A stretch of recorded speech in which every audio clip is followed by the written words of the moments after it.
जय श्री महाकाल। बाबा की कृपा आप सभी लोगों के ऊपर बनी रहे। आज मैं अपने जीवन से जुड़ी हुई कुछ ऐसी चीज़ें शेयर करना चाहती हूँ। मुझे लगता है कि मुझे शेयर करना चाहिए। ये चीज़ जब से मैंने अपने जीवन में अपनाया, यकीनन मैं एक बहुत अच्छी ज़िंदगी जी रही हूँ ईश्वर की कृपा से। बहुत शांति, पीसफुल और ऐसी लाइफ मुझे लगता है कि मैं पहले क्यों नहीं ऐसी लाइफ मतलब ऐसी चीज़ों को मैंने पहले क्यों नहीं समझा। यकीनन मैंने बहुत जल्दी समझ लिया।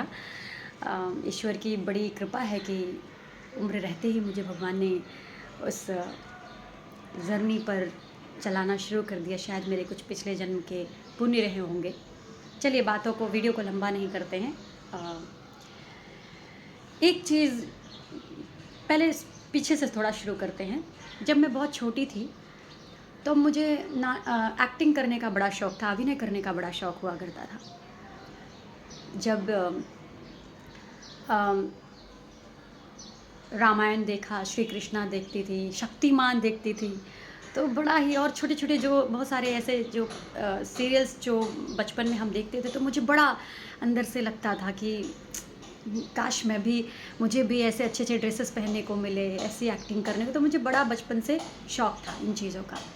अच्छा, मुझे शौक़ ज़्यादातर आध्यात्मिक चीज़ों से ज़्यादा था।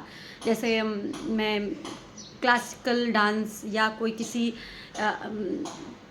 कोई जैसे चरित्र पर अभिनय करना, किसी उस पे मैं ज़्यादा इंटरेस्ट लेती थी। बचपन से मेरा झुकाव ऐसा ही था। तो और हाँ, मुझे याद है कि एक सीरियल आता था, अगर आपको याद होगा, ओम नमः शिवाय। तो उसपे जब वो शुरू होता था तो वो ओम नमः शिवाय, धूम तना ना ना और ये मोमेंट्स तांडव के वो बिगनिंग शुरू होती थी। तो मुझे बहुत अच्छा लगता था शिव तांडव करना। मतलब म्यूज़िक लगा करके मैं बहुत देर तक शिव तांडव करती थी। बचपन से बड़ा क्रेज़, और थकती नहीं थी इन चीज़ों पे, बड़ा क्रेज़ था।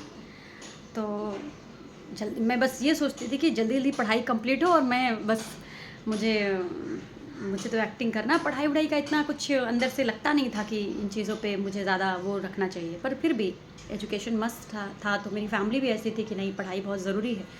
तो पढ़ाई करने के बाद भगवान ने कुछ ऐसी लीला रची और मुझे फिर वो चीज़ें मिलती चली गई। लेकिन जब थोड़ी बड़ी हुई, जब मैं जो सोचकर वहाँ से आई, जो सोचकर मैंने चीज़ें सोचा था, जब इस बड़े से शहर में जब मैंने वो चीज़ देखी, तो वो बिल्कुल ही अपोज़िट थी, बिल्कुल ही विपरीत थी। जो हम देखते हैं वैसा होता नहीं है। तो मन बड़ा विचलित रहने लगा। मन बहुत विचलित था, बहुत परेशान हो जाती थी। पहले तो फिर भी बहुत सारी चीज़ें अच्छी थी, लेकिन मैंने देखा 2016 के बाद जब सोशल मीडिया बहुत ज़्यादा एक्टिव हो गया, तो जो ट्रू कलाकार, जो सच्चे कलाकार होते हैं, उनको कहीं न कहीं बेचैनी, घबराहट, और मेरा तो ब्रेड बटर था ही नहीं कभी इंडस्ट्री, एक्टिंग फ़ील्ड। बस मुझे अभिनय करना अच्छा लगता था, बस इतना ही था मेरे अंदर। काम करती थी, करके आती थी, तो वो सैटिस्फैक्शन, वो संतुष्टि, वो अंदर से मतलब खुशी महसूस नहीं होती थी चीज़ों को लेकर के। तो ज़बरदस्ती का मूड ख़राब रहना, कोई कुछ बोल दे तो ज़बरदस्ती झगड़ जाना, और जहाँ पर काम कर रही हूँ वहाँ पर वो माहौल मुझे अच्छा नहीं लगना। वो डिप्लोमेसी वाली बातें, वो ऐसे ही गलत को सही बोलना, सही को गलत बोलना, उनकी दुनिया कुछ अलग ही दुनिया।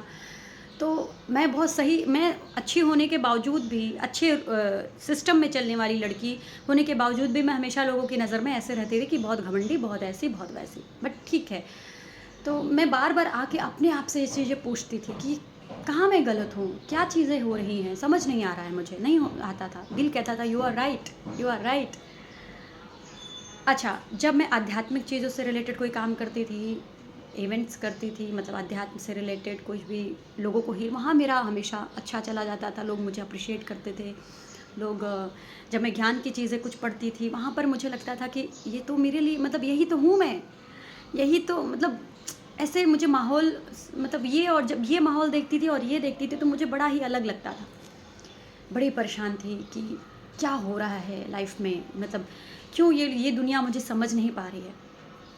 और मेरी परवरिश भी ऐसी हुई है कि बहुत अध्यात्म मेरे इर्द गिर्द बहुत ही संत, सेवा भाव, बहुत अच्छे लोग रहे हैं बचपन से। उनका आशीर्वाद मेरे जीवन में हमेशा रहा, जो मुझे हमेशा सही मार्ग भगवान मतलब दिखाता रहा ईश्वर ने मुझे, मतलब दिखाते रहे ईश्वर मुझे। एक दिन मैं ऐसे ही एक मंदिर में जाकर बैठी थी और मतलब दर्शन करने गई, और वहाँ पर बस ये सब चीज़ें विजुलाइज और विज़न मतलब माइंड में चल रहा था। अचानक से एक वहाँ पर बुज़ुर्ग बैठी हुई थी, उन्होंने मुझे और वो मुझे देखती थी, मैं जाती रहती थी उस मंदिर में। उन्होंने मुझे देखा, देख कर के उन्होंने मुझे वो बात का जवाब दिया, मतलब जो मेरे मन में सवाल चले तो उसका जवाब दे दिया। और उस दिन का दिन है और आज का दिन है, मैंने उस चीज़ को अपने जीवन में उतार लिया। उन्होंने मुझसे कहा कि बेटा, अगर कर्म बंधन से मुक्ति पाना है ना, तो जो तुम चाहती हो वो मत ईश्वर से मांगो। एक चीज़ ईश्वर से हमेशा एक ही चीज़ कहना, वो ये कहना कि मेरी ये इच्छा है कि मुझे ये चाहिए। बहुत सारी इच्छाएं होती हैं इंसान के मन में, पर मुझे पता नहीं कि मेरे लिए अच्छा है या बुरा है। जो तुमको सही लगे वो मुझे दे देना। यकीनन यकीनन मैं बता रही हूँ आपको, मैं उस दिन का दिन है ये 2017, हाँ 17-18 के बीच की बात है। उस दिन से मैंने यही चीज़ें फॉलो करनी शुरू की। उस दिन के बाद से जो मेरी कार्मिक चीज़ें थी, जो चीज़ें मुझे कहीं ना कहीं अंदर से दुखी करती थी, वो चीज़ें मेरी लाइफ से छटते चली गई। मतलब मैं चाहती थी एक्टिंग और ये और वो ऐसे दूसरों के, भगवान ने मुझे कहा नहीं, तुम अपनी मर्ज़ी की माल, मैं तुम्हें कुछ और देना चाहता हूँ, तुम अपनी अपनी इस चीज़ में अटकी हुई हो, इस चीज़ में तुमको अटकना है। उस दिन से, क्योंकि हम इंसान क्या होता है, मैंने ऐसे बहुत लोगों को देखा है कि वो बहुत कुछ ईश्वर से जब उनको मिल जाता है तो उसी जाल में ही फंस जाते हैं। ऐसे मैं बहुत सारे एग्जाम्पल दे सकती हूँ और आपने अपने जीवन में भी देखा होगा कि जो उनको मिलता है वही उनके नाश का कारण बन जाता है।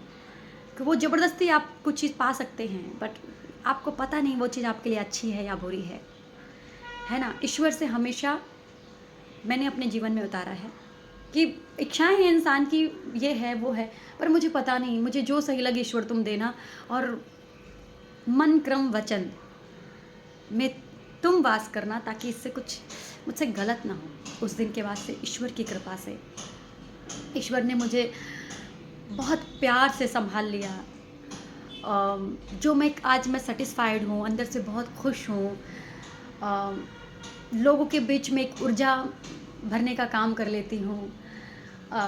मैं जितना भी शुक्रिया करूँ ऊपर वाले से बहुत कम है। इस हाथों से भगवान ने मैं कौन हूँ, मुझे ईश्वर ने शायद इसी के लिए चुना था। मंदिर का निर्माण, हीलिंग, लोगों को कभी कभी जब कुछ ऐसा लगता है तो कुछ अगर मुझे वो उस लायक समझते हैं तो कुछ एडवाइस, कुछ मतलब नहीं बता सकती मैं जो चीज़ें ईश्वर ने मुझे दी है। तो भगवान ने मुझे इसके लिए चुना था। अपनी मर्ज़ी से जब मन हो तो मैं गाने बना लूँ, जब मन हो मैं शॉर्ट फिल्में बना लूँ, जब मन हो मैं किसी के अंडर में, मुझे ऊपर वाला काम नहीं कराना चाहता था। ऊपर वाला मुझे सब कुछ अपना देना चाहता था। और साथ साथ ये मेरे जीवन में उसने लिखा था कि सब करेगी तू, अपनी मर्ज़ी से करेगी और धर्म के रास्ते पे चल के करेगी।